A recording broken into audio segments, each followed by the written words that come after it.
Ça a été très, très, très, très dur pour moi. Je n'arrivais pas à sortir du lit. Je me disais, mais la vie, elle tient à quoi? Et j'ai tout perdu. J'ai perdu tous mes repères. Je savais que j'avais 3 enfants à la maison qu'il fallait que je nourrisse. Et j'avais aucune possibilité de les aider. Et ça me déprimait encore plus de pouvoir rien faire, d'être dans ce chaos total. C'est sûr que quand on rentre dans des situations comme ça, on commence à compter qu'est-ce qu'on achète et où on achète et combien on achète.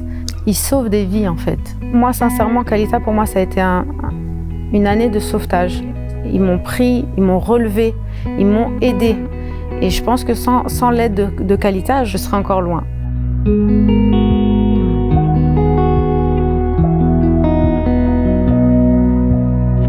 Moi, j'ai travaillé pendant 10 ans dans un hôpital ici à Jérusalem.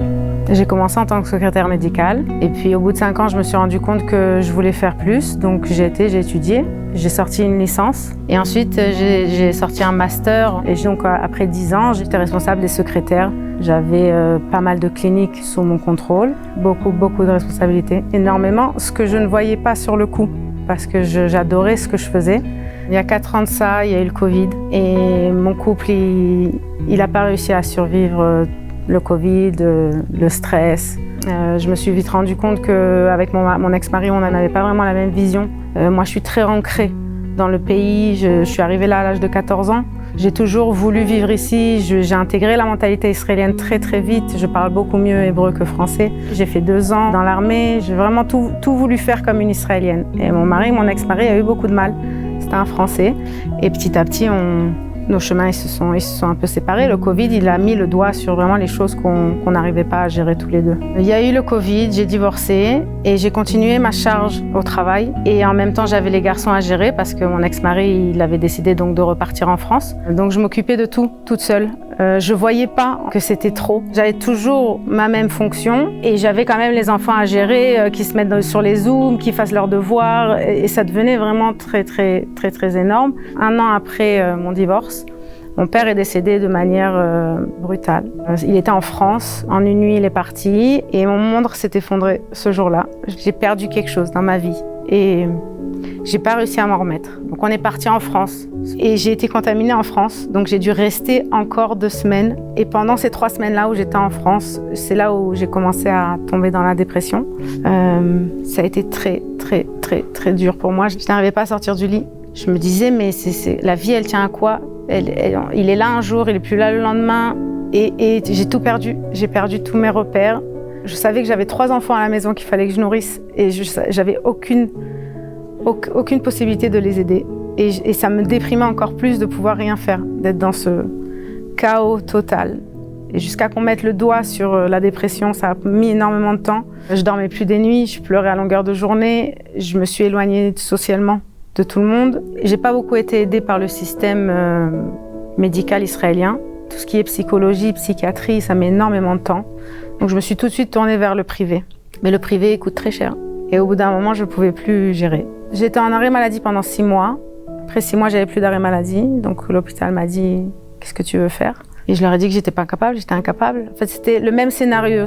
J'allais dormir en me disant « Demain, je me lève, je m'habille, je m'en vais. » Et le lendemain matin, je me levais et c'était impossible. Impossible. J'emmenais les enfants à l'école, je rentrais à la maison, je pleurais. Je retournais les chercher à l'école, je rentrais à la maison, je pleurais. C'était le même scénario à chaque fois.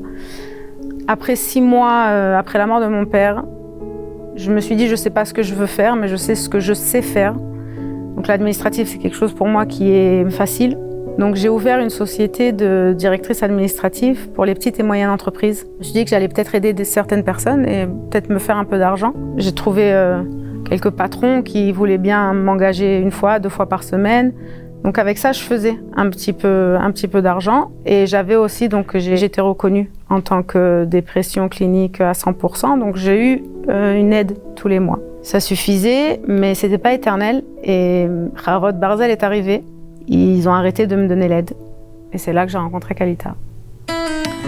J'avais besoin d'une aide psychologique, absolument. Je savais que j'avais besoin de quelqu'un, je savais que je ne pouvais plus payer privé. J'ai une copine qui était suivie avec Kalita et elle m'a dit « Je sais qu'ils ont des aides, essaye ». Et j'ai jamais demandé d'aide à personne. Donc ça a été très dur. J'ai mis du temps, mais j'ai quand même demandé. Parce que je savais que j'y arriverais pas toute seule. Et donc j'ai fait la demande.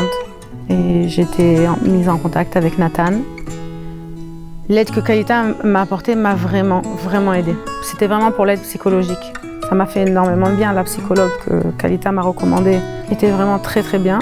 Mais j'ai eu le droit, Baruch Hashem, à plus de choses que je ne savais pas que ça prenait en compte, comme l'aide extrascolaire. J'avais une petite jeune qui venait 2 fois par semaine, qui jouait avec les enfants. Et ça a été pour moi une libération.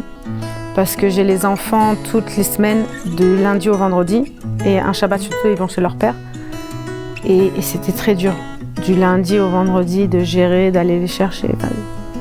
J'aime pas parler comme ça parce que c'est mes enfants et qu'on s'attend à ce qu'une maman elle soit superwoman et qu'elle fasse tout et que bah, t'as divorcé alors de toutes les façons. Tu le savais, non, je pense qu'on le sait pas vraiment.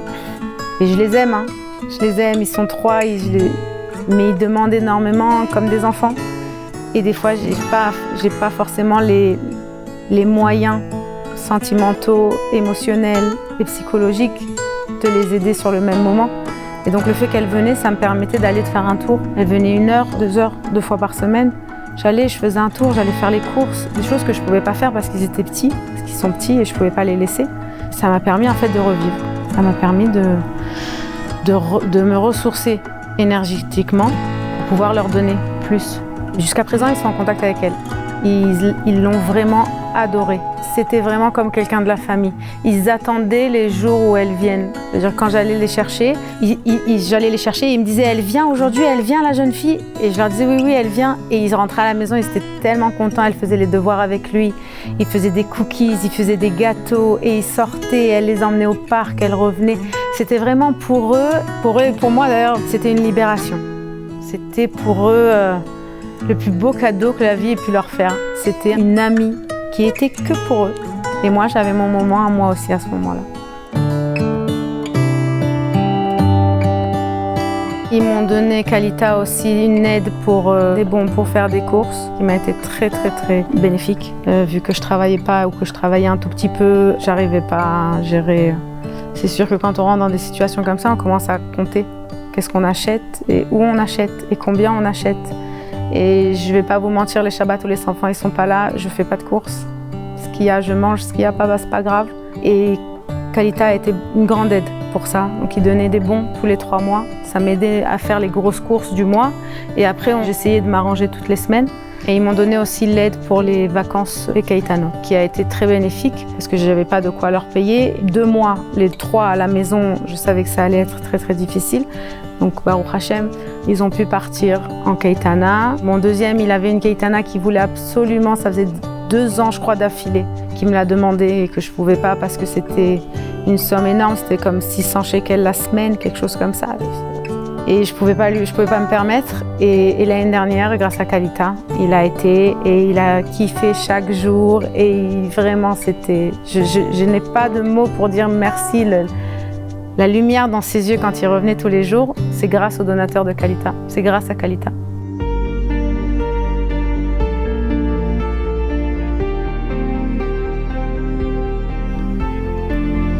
Il sauve des vies en fait.